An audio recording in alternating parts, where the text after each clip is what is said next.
Good afternoon, everybody, and welcome to this year's first Alabama Workers' Rights Training Session. I'm Larry Hodge, Community Engagement Coordinator for Jobs to Move America, and we would like to welcome everyone for joining us today. If you remember, we took last 2 months off of 2021 to make sure that people were able to celebrate the holidays. You know, we thought that people probably weren't very interested in joining a training during those months. So we decided to schedule one for the very first month of 2022, January. And this month is going to be on the Omicron variant. And that is something that is certainly affecting all of us in some way or another. And with that being said, we're going to go ahead and start the slide presentation.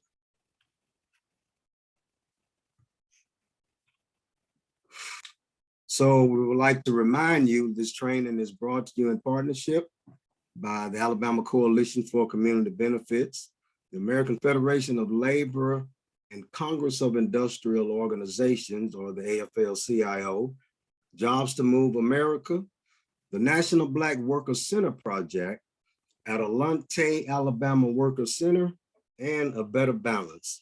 And from A Better Balance today, we have Cameron Dawson, the attorney that is always on board with us.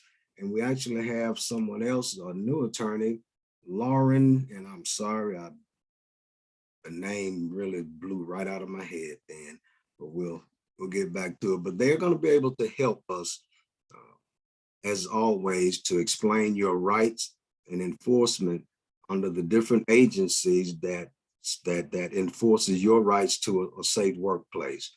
And we're going to go ahead and get started. So COVID in the workplace, we'd like to remind you that you have a right. You have rights to protect yourself if you feel that you're at risk of coronavirus on the job, even if you don't have union representation. And I made sure to highlight that because it seems as though we're learning more and more that more people in this state of Alabama, there's a lot of misinformation and confusion and just downright untruths about the fact that although this is a right to work state, that doesn't mean that the employers have the right to do anything to you or that you have to take any type of treatment. And that's what these trainings are all about. That's just simply untrue. And we intend to dispel some of those untruths. And whether you have a union or not is one of those things that we want to make sure that you understand. Alabama deserves better. The agenda today is, of course, our welcome and introductions. We're going to talk about what is the Omicron variant, what are your rights in the workplace, opportunities for change, and that's when Charles Crooms, my partner in crime, who's always on, is going to have some of the advocacy piece information for you. And so that's going to be some really valuable information as well. We're going to talk about resources to these different agencies that help you to help you with enforcing of your rights. And finally, we're going to have a survey, and then we're going to close out. So the scope of this training, the purpose of it is to update you on the latest variant of COVID-19, which is the Omicron variant. We also want to provide you with CDC guidelines, OSHA recommendations, and we want to explain to you your rights to a safe and healthful workplace. So by the end of this training, we hope that you will be able to, number one, better understand the Omicron variant and its transmissibility, to protect yourself and others from the spread of COVID-19, understand what the experts say about the importance of vaccinations, know the employees' responsibilities on managing and preventing the spread of COVID-19 in the workplace, and finally, know your legal rights to medical leave, sick time, and temporary job changes if you are pregnant or have a disability. And right now, I want to stop and take a moment to just remind you that we are not medical professionals, and we don't, pretend to be, or we don't claim to be.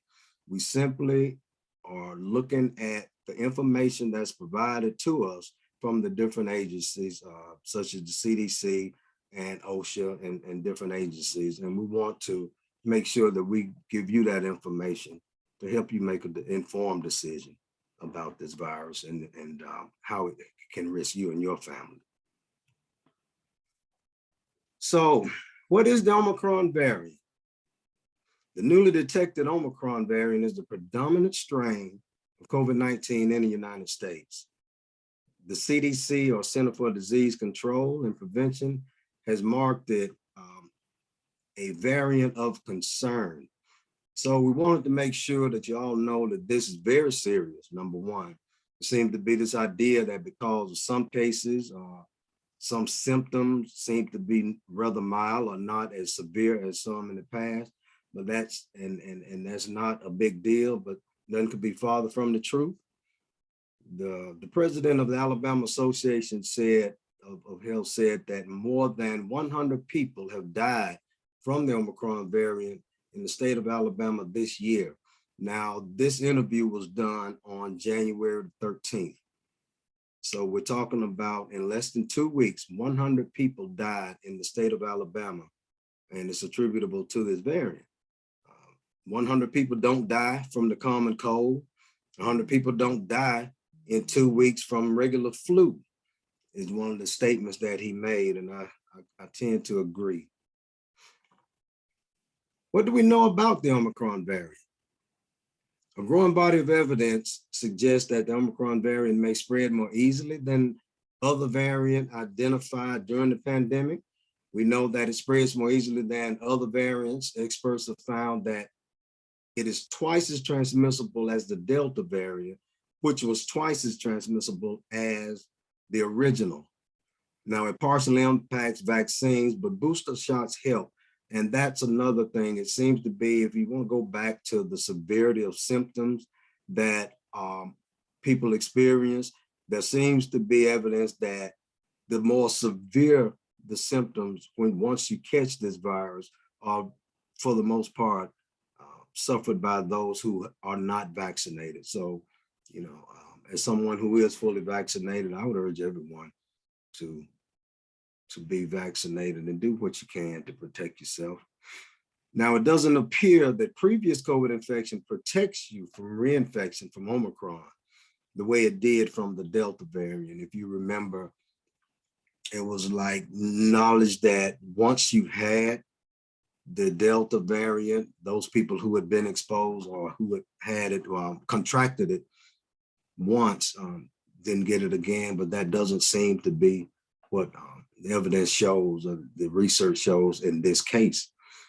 Now, anyone with Omicron can spread the virus to others, even if they do not have symptoms. Very important for us to remember. You can be asymptomatic and not show any signs of it, but yet you can still be a carrier and spread it. Right here, this slide shows the level of community transmission in Alabama. And as you can see, the entire state is in the red. And in an upcoming slide, we're going to talk about the vaccine rates in the state as well. Excuse me, but I wanted to make sure that we showed everyone that, and I'm sure you hear it on the news. This one is the same. I want to remind you that just like in Alabama, the state of Mississippi, community transmission rate also categorized as high. And we've added information from the state of Mississippi because right now we have a community engagement coordinator there as well. And her name is Angela Dawson. And this means that everyone over there, we're going to be doing the same thing that we're doing here. And one of the things that they recommend when you're in a state or a county that is in the red, as these counties are, that it's really important that you wear masks and do everything you can to help mitigate this virus. I haven't said that. I'd like to ask you and make you think about whether or not your employer is enforcing these guidelines or suggestions in your workplace. And before the end of the presentation, we want to talk about how you all can become part of our worker safety committee. It's where we meet regularly to discuss and share information on maintaining a safe work environment or safe workplace. That's something we all benefit from. Now, can Omicron overcome vaccinations? Now, current vaccinations are expected to protect against serious illness, hospitalizations, and deaths due to infection with the Omicron variant. However, breakthrough infections in people who are fully vaccinated are sometimes do occur, and we wanted to make sure that you understood that, but it's still the best defense against this is going to be vaccinations. Like with other variants like Delta, vaccines remain effective in preventing serious illnesses, hospitalizations, and death. And the recent emergence of Omicron, it further emphasizes the importance of that. And we want you to know that we have the tools to fight this. Vaccines remain the best public health measure to protect people from COVID-19, to slow transmission, and to reduce the likelihood of new variants emerging. COVID-19 vaccines are highly effective at preventing severe illness, hospitalizations, and death. Scientists are currently investigating Omicron, including how protected fully vaccinated people will be against infection and severe illness and death. The CDC recommends that everyone 5 years or older protect themselves from COVID by getting fully vaccinated. The CDC also recommends that everyone ages 16 years or older to get a booster shot after completing their primary COVID-19 vaccines. And if you are eligible for a booster at 5 months after completing Pfizer, and you're eligible 6 months after completing your Moderna primary series and 2 months after the initial Johnson & Johnson vaccine. Individuals 16 and 17 are only eligible for Pfizer vaccine, however. I want to talk a little bit about children and the Omicron in Alabama. And that is something for those of us who live here, it seems as though this, the information on this is a moving target. In other words, it's constantly evolving and they're constantly finding out new information about it and its effects on people.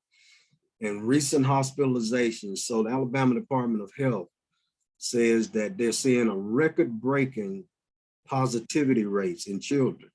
According to the United States Department of Health and Human Services, there were 97 pediatric hospital patients with confirmed COVID-19 in Alabama, and that was as of Monday of this week. And this is just one more reason to make sure that your employer is doing all they can to keep you safe on the job. And that way you lessen your chances of the risk of bringing the virus home and spreading it to your children.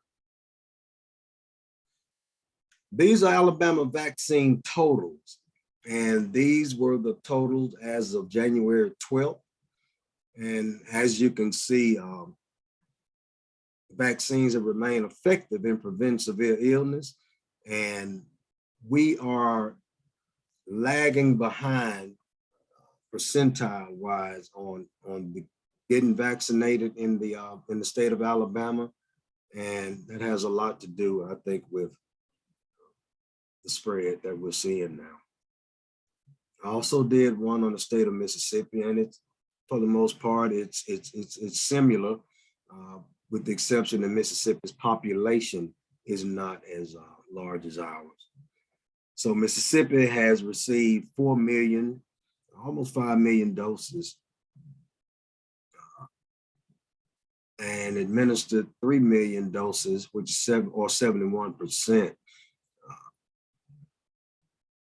While Alabama has received 8,642,000 doses, and Alabama has administered 5 million doses. And that's going to be the one people who have gotten it one shot. People who have received at least one dose, or 59%. And overall, 2,363,000 people have been fully vaccinated, for a total of 48%. And that's lagging behind, for the most part, in the entire nation. Now, what are your employer's responsibilities during COVID-19? Under the Awrt Act, employers are responsible for providing a safe and healthy workplace free from recognized hazards like the cause that are likely to cause death or physical harm. And most effective COVID-19 prevention programs included engaging workers in the program development and implementation. And your employer is responsible for providing a healthful and safe work environment, and that includes to take all mitigation practices against this COVID virus as well.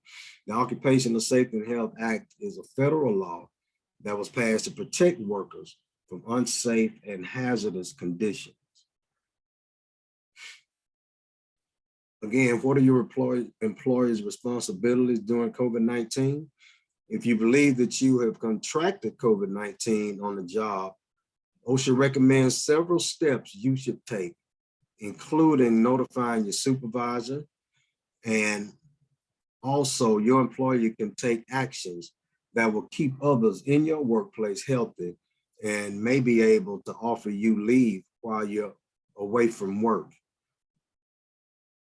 Measures that will limit the spread are implement physical distancing in all communal work areas, installing barriers where physical distancing cannot be maintained, also suppressing the spread of the virus using face coverings, improving ventilation, using applicable PPE to protect workers from exposure. And that's one of the things that every employer is responsible for, and that is providing personal protective equipment in order for you to do your job safely and not be exposed to harmful chemicals or in viruses in this case. And we would like for everyone to make sure that you have a right to ask for these things. Also providing the supplies necessary for good hygiene practices and performing routine cleaning and disinfection. Charles and I were speaking with a worker just last week. That was one of his major issues, is that they've stopped disinfecting and cleaning in his plant. And that's another thing that you as the worker can band together with your coworkers. And we would like for you to let us know, contact us and let us know so we can help guide you through the process of forming worker safety committees on your job. And I think the next slide, I'm going to turn it over to Cameron. Cameron Dawson is staff attorney for A Better Balance, and she's going to be able to help you understand and to know your rights. Cameron. Thanks, Larry. And just want to say too that this is for informational purposes only. I am a staff attorney at A Better Balance, a Southern office, but I'm not able to provide legal advice. And so if you do have questions about any of the laws that I go over today, feel free to contact us at 1-833-NEED-ABB or to contact us on the alabamaworkers.org website. But first and foremost, this is really just to ensure you of what your legal rights are when you do join with other workers or when you do try to contact an organization with your concerns, so that you know that there are federal laws that are in place that entitle you to a safe and healthy workplace. And so that first law is the Awrt Act, which is a federal law that is overseen by OSHA, which is the Occupational Safety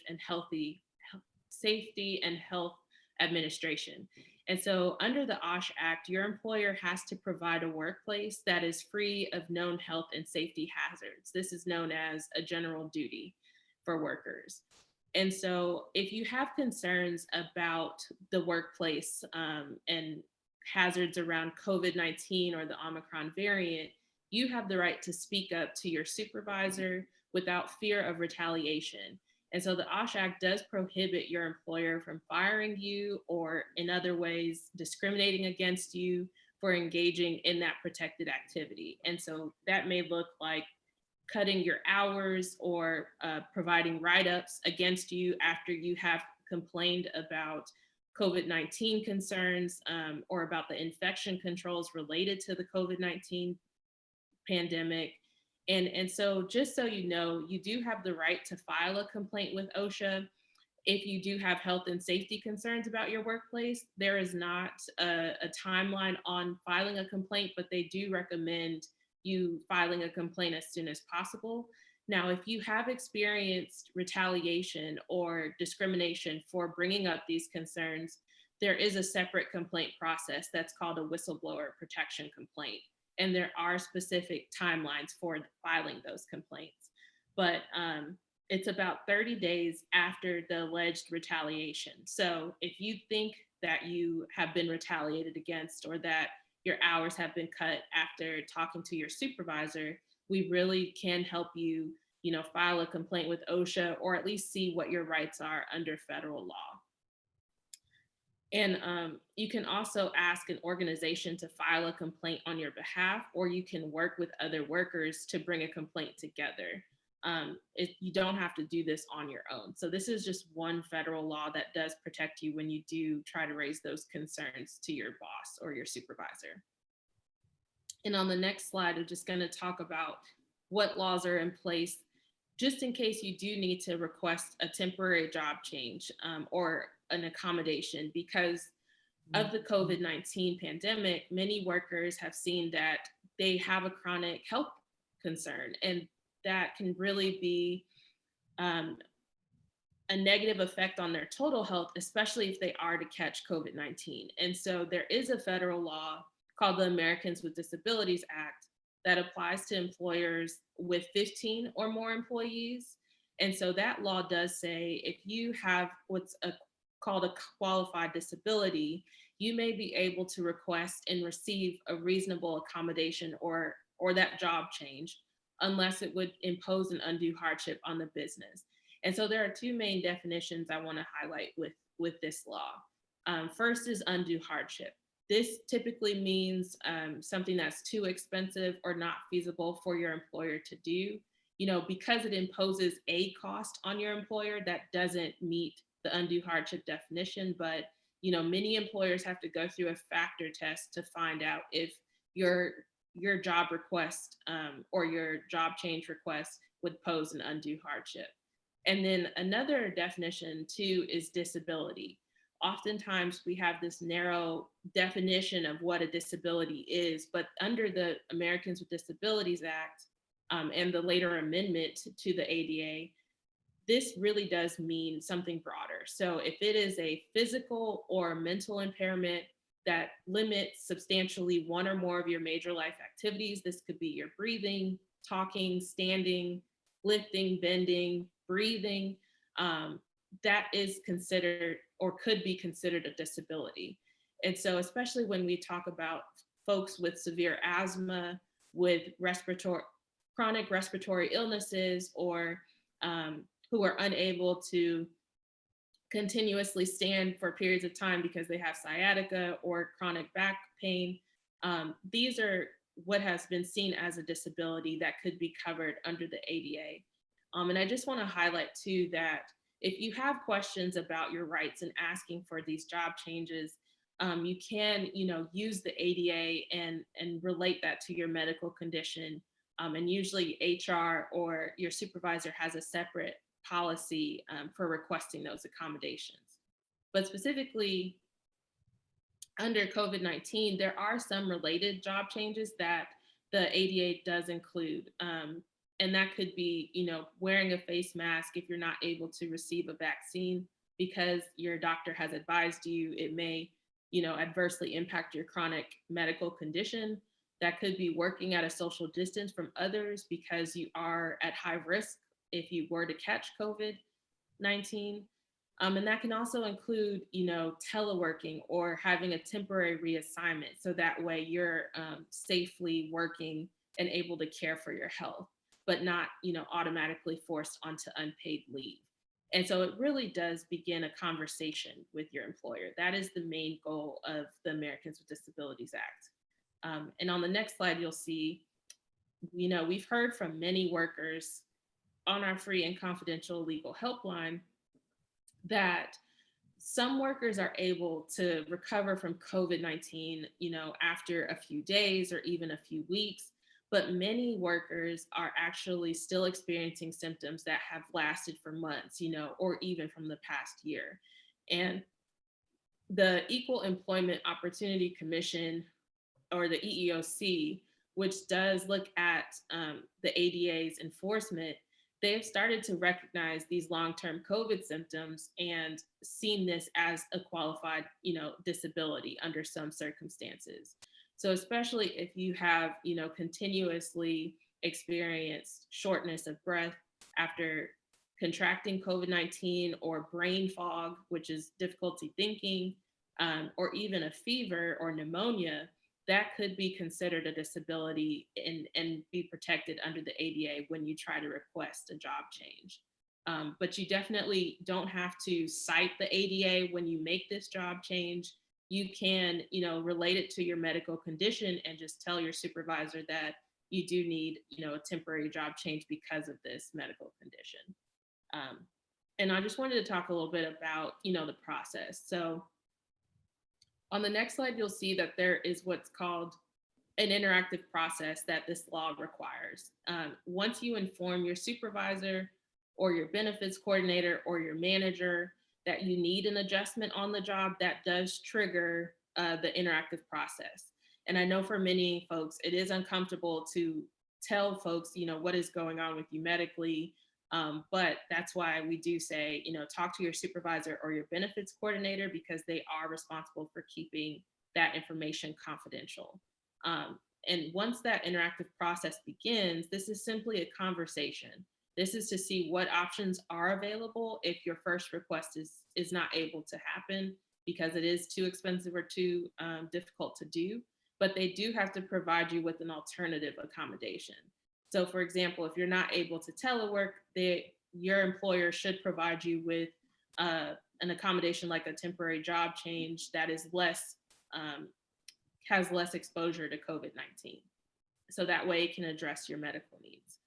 And like I said earlier, if you believe that your employer is, discriminating against you or harassing you for requesting this job change or this reasonable accommodation, or you just have questions about, if your job has a policy like this, you can definitely contact a Better Balances Southern office, and we do provide that step-by-step guidance to walk through the process.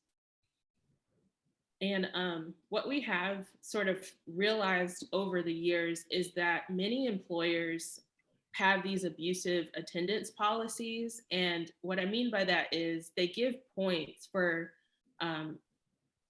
missing work or calling out early because of a medical need. And in other times, we've heard from workers that they may even dock your bank of time for missing work that's related to medical needs.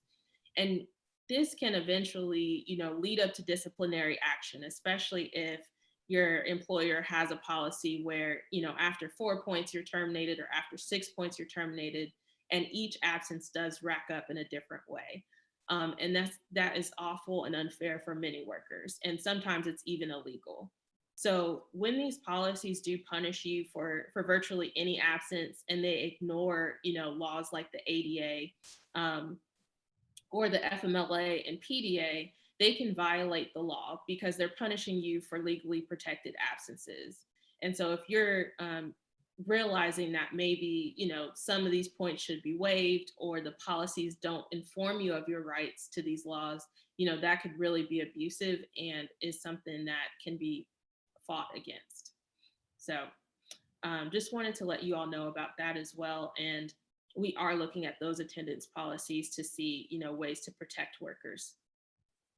And on the next slide, I just wanted to say too that you don't just have the right to job changes if you have a disability, but you also are protected against discrimination under federal laws.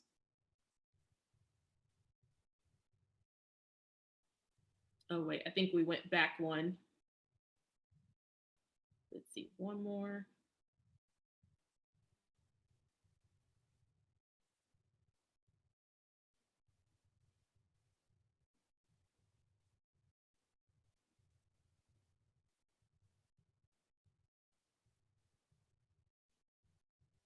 see, can you go ahead one So- more slide? One more slide back.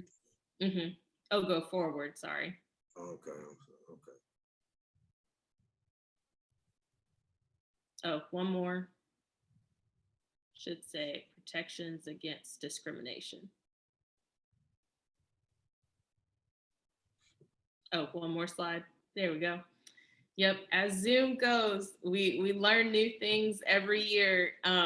But we appreciate y'all hanging with us and watching this and just trying to understand your rights. You know, the main thing is you don't have to be an expert on these laws. It's really just to give an overview. And if you have questions, you know, Larry, Charles, and I are here, as well as Lauren. So just kind of wanted to also tell you that not just with federal law are you protected for requesting job changes if you have a disability or if you're pregnant, but you may also be protected against discrimination under federal laws. So currently, there is no Alabama state law that protects employees from anti-discrimination, but the main law, the Title VII law, is a federal law that protects Alabama workers from unfair treatment that is based on specific characteristics if they do work for an employer with 15 or more employees. And in Mississippi, since I know we also may have some folks from Mississippi on our Zoom, Mississippi law does ban employment discrimination just on the basis of an employee's disability and if they work for a public employer. So by public employer, I mean, you know, if you work for the state or the local government or a public school or some other employer that is funded in whole or in part by public funds, that is considered a public employer. So for many workers who are currently working for a private business or, you know, a large business that's privately owned, that Mississippi law does not cover those workers. But again, Title VII, which is a federal law, does cover those workers if they work for a job with 15 or more employees. So we definitely want you to know that if you are requesting accommodations from the COVID-19 or Omicron variant due to COVID or due to a disability, you are protected under Title VII. Now, Title VII does prohibit harassment, discrimination, as well as retaliation against employees on the basis of their race, color, sex, national origin, religion, disability, pregnancy, and also genetic information. And so I wanted to just talk about pregnancy really quickly, just to kind of highlight the protections under the Pregnancy Discrimination Act. Let's see, next slide.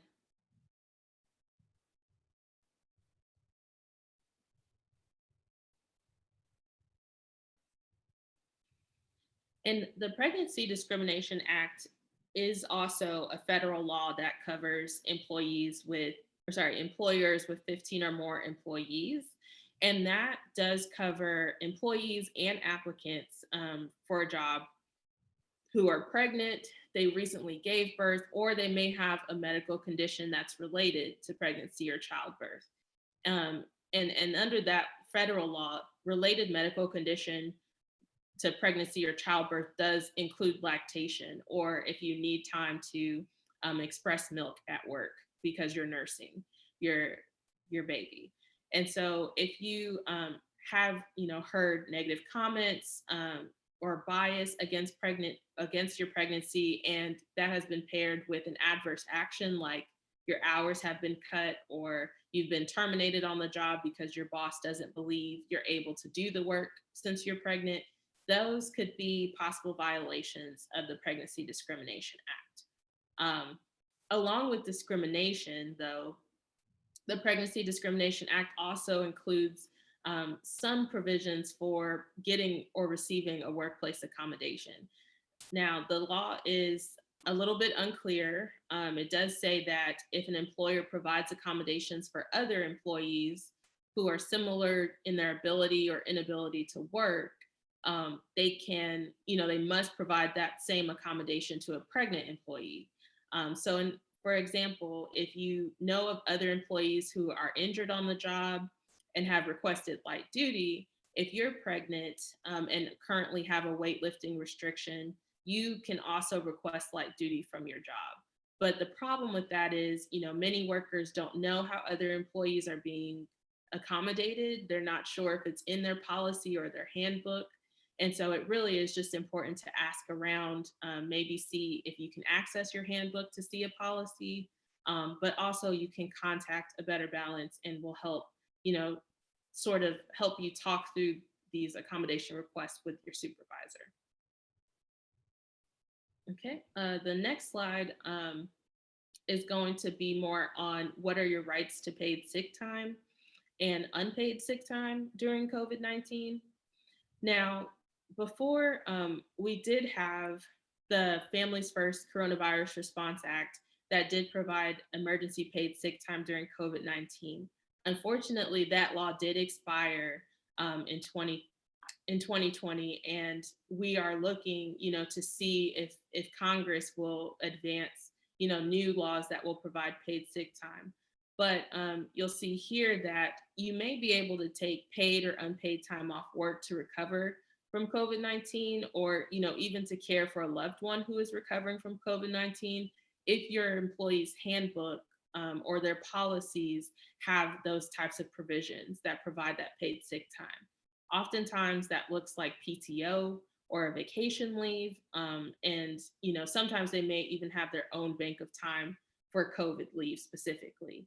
But outside of those handbook policies, you may be entitled to unpaid time off through family and medical leave or a leave of absence policy. But if you need to take time off to recover from COVID-19 symptoms and you're not eligible for paid sick time, you could also see if your state's unemployment benefits have given guidance on your eligibility to receive income while you're out. And we're just going to talk a little bit more about the paid leave laws and the opportunities for change later today. The next slide, like I said, is going to talk about paid leave laws. Now, currently, there's not a federal paid leave law or a state law in Mississippi or Alabama that provides paid time off for workers.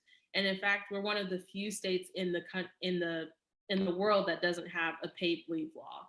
And so it really has been crucial for many workers because they're having to tap into their PTO or their vacation time in order to recover from the vaccine or go, a full quarantine period without any pay at all. And so we do understand that hardship and that it really does impact a lot of workers, especially workers of color, and especially women in this industry. And so we just wanted you to know that we are here to support you. And, if you're interested in sharing your story, Charles will be able to kind of highlight how to do that later on today. And lastly, I just wanted to talk about one last federal law, that is the Family and Medical Leave Act. Now, if you do need unpaid time off to recover from an illness or a serious medical condition, there is the Family and Medical Leave Act that provides job-protected unpaid time off to some eligible employees. And in order to be eligible, you have to meet three criteria. So if you have worked 1,250 hours in the year before needing leave, usually if you've worked full-time, you'll meet this requirement, but there are some part-time workers who do meet this requirement.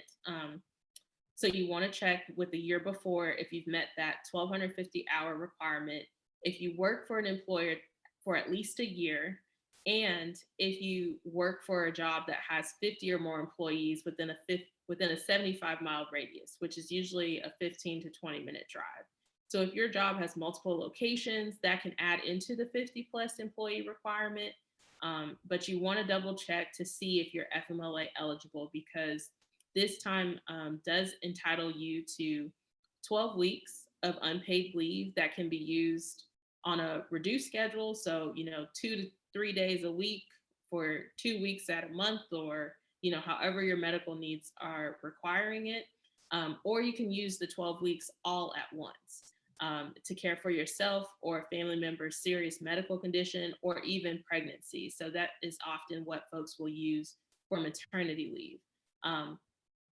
And a family member does include your spouse, a child who's under 18 years of age, unless they have a mental or physical incapacity and they're not able to care for themselves. And it also includes your parents. So if you do have a family member who has a medical condition or they are also at high risk for COVID, you may be able to take time off to care for them as well using the FMLA. Now, under this law too, I wanted to highlight on the next slide that your employer cannot penalize you for or give you points for taking leave under the FMLA. Part of this law does protect you against retaliation and discrimination, but it also entitles you to using your health benefits and keeping the same coverage while you're on leave. And oftentimes, folks will use their vacation or PTO or even a short-term disability insurance if their employer provides that in order to make up for that lost income. And so at a Better Balance, and especially Alabama workers, this coalition, we believe that giving a worker a point for being absent due to a medical need or a disability, or even for taking care of someone else, especially a loved one, is illegal and is very unfair. And so we really want to fight against that. And I want to also say that even if you haven't worked on the job for a year or you're otherwise not eligible for FMLA, you can still request additional time off to recover from a medical need under the Americans with Disabilities Act as an accommodation, just as long as it's not an undue hardship for your business. So if you find out that you have questions about your rights to leave or accommodations, you can definitely contact a Better Balance and kind of find out more information about this type of work. So with that, I just want to talk quickly about some opportunities for progress, and then I'll also turn it over to Charles. And so we've seen, just this COVID-19 pandemic, these last 2 years have really highlighted, what's already been present, and that is the urgent need for paid sick time for all workers, especially those in the South, and then also paid family and medical leave to all workers, because so many workers are part-time or may not have worked on their job for a year, and that leaves many gaps. And then I also want to say there are opportunities for you to join our efforts in providing workplace accommodations for all pregnant workers in Alabama and Mississippi. Currently, 30 states and 5 cities have adopted Pregnant Worker Fairness Acts that would give an explicit right to accommodations for pregnant workers. And we've seen that in the legislature now. And so if you're interested in joining those efforts or sharing your experience, you can contact the Better Balance's free and confidential helpline, or you can visit our website. And then I'll also say too that Charles is going to talk a little bit more about ways that you can talk with your elected representatives, or even share your story with Alabama Workers Coalition. So Charles, take it away. Thank you, Cameron. Yes, and you can even write a letter to the editor of a newspaper or an online magazine. Next slide, please. The one-stop shop in order for you to get in contact with all of our sponsors here on this training can be through our alabamaworkers.org website. So we're going to urge you to share your story with us at alabamaworkers.org. Right now, we're all unsure of how the pandemic is going to affect us all individually, especially with how quickly it seems that this virus is mutating. One thing is for sure, that is that we have a responsibility to return home from work safely. And your employer has a responsibility to manage and prevent the spread of the virus in the workplace with company guidelines and rules that stop the contamination, thus preventing its spread. Understanding that the Awrt Act, your employer is responsible for providing a safe and healthy workplace free from recognized hazards likely to cause harm or death. As of right now, we're not sure of what's going to happen with the Omicron, with this high transmissibility. There's so much going on. So we ask you, if you can, please share your experience with us. This training session covered individual and responsibility of your employer. We're asking all of you to look at where you work and ask, is there room for better protections? Better protective measures in your workplace? If you feel your workplace protections could be improved upon, but your voice is not heard by your management because they're not doing their general duty. Oh, I've got a little lost here, forgive me. Contact us through this website, alabamaworkers.org, and we can assist you with ways to improve your workplace. We are your community organizers. We all have a role to play in making our workplace safer. We ask that you share your experience with us by logging on to alabamaworkers.org if you have any questions or want to share your concerns about your workplace. Click on the Want to Share Story with Us tab and share with us on the Message tab on the following page. Let us know if you're going through problems or are interested in change. We can help you figure out the best way to make change in your workplace, from organizing it to contacting your legislative representative. Through alabamaworkers.org, you could reach Adelante, Alabama's Worker Center. They unite low-wage and immigrant workers and their families. They fight to defend workers' rights, promote dignities, and pursues justice for all. You can reach A Better Balance to help make the workplace more accommodating for pregnant workers. A Better Balance's mission is to use the power of the law to advance justice for workers so they can care for themselves and their loved ones without jeopardizing their economic security. You can reach Jobs to Move America, or also the Alabama Coalition for Community Benefits. We seek an economy where public goods do the most public good. You can reach the AFL-CIO through the alabamaworkers.org website. They work tirelessly to improve the lives of working people. And lastly, you can also reach out to the National Black Workers Center through the alabamaworkers.org website. They help build worker power through rights, power and rights through strong advocacy. So we ask you to share your experience so we can all make a difference here in the South. I'm going to end it with a quote from Edward Abney, then I'll pass it to Larry. Every important change in our society, for the good at least, has taken place because of popular pressure from below, from the great masses of the people. All right, I'm going to pass it back to Larry so he can go through the wrap up. Thank you. Okay, thank you, Charles, and thank you, Cameron, as well. We really do appreciate it. We would like to remind everybody that for more resources on your rights, to visit, again, alabamaworkers.org, the Worker Health and Safety, Occupational Safety and Health Administration, or OSHA. You would dial 1-800-321-OSHA. That's 1-800-321-6742. Or OSHA, go to osha.gov. For your anti-discrimination laws, you would want to contact the EEOC or the Equal Employment Opportunity Commission. Their number is 1-800-669-4000, or you can log on to eeoc.gov.